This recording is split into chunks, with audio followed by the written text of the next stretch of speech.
Meralco Bolts nangangako mas magiging malakas na sila marahil siguro dahil sa mga gagawin nilang trade moves pagkatapos itong conference na to. Ayon kay Snow Badua na si Cedric Bearfield nga raw mismo ang may sabi na gusto daw ito ng Meralco pero mas gugustuhin pa raw ni Bearfield na mapunta sa NLEX dahil mas malaki raw ang offer doon. Tungkol dyan, pumasok yung tinatawag nilang Luigi Trillo Principle na umano may kinalaman sa ibang matter. Kung totoo nga na mas malaki, magpasahod ang kapwa sister team na NLEX, kaya pala kahit nakapaglaro na si Bolik sa bilig dahil okay naman pala magpasahod ng NLEX, kaya umuwi. Kung maliit magpasahod ang Meralco, di hamak.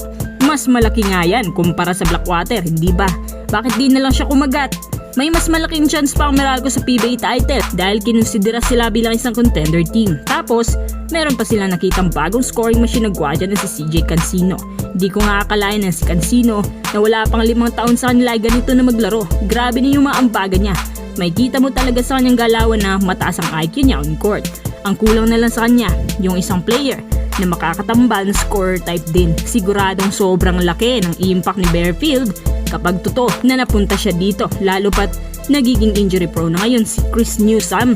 Ang tanong na lang ay kung sino nga ba ang posibleng kapalitan niya. Kung hindi nila gagamitin ang kanilang pambala ng first or second pick, ang available sa kanilang roster, yung hindi masyadong ginagamit ay si Anjo Karam at Alain Maliksi. Hindi mo masisisi kung ititrade ng Meralco si Maliksi dahil napaka-vulnerable na kanya katawan at hindi na nga siya masyadong nagagamit dahil dito. At itong Blackwater naman, syempre, papayag yan kahit alam nilang talo sila. Si Bearfield nagkaka-average ng hindi bumababa sa 16 points per game, consistent din na kandidato sa MVP for the whole season at BPC.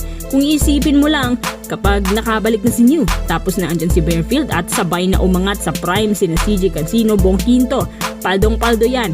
Ang Meralco din ay kilala bilang isang good defender na team plus meron din silang good coaching. Ang tanong na lang ay kung magkakatotoo kaya or gusto ba talaga ni Bearfield na ma-trade. Ang disadvantage kasi nito, yung playing time. Ibang-iba na kumpara sa Blackwater na ginagawa lang niya kung anong gusto niya sa court at napakahaba ng exposure. Sa Meralco, mag-iiba na. Malaki talaga ang kaibahan. Si Nad ay technical at mabusisi dahil ang Meralco may pangalan. Tinanong ng isang fan si Bearfield kung gusto ba niyang lumipat.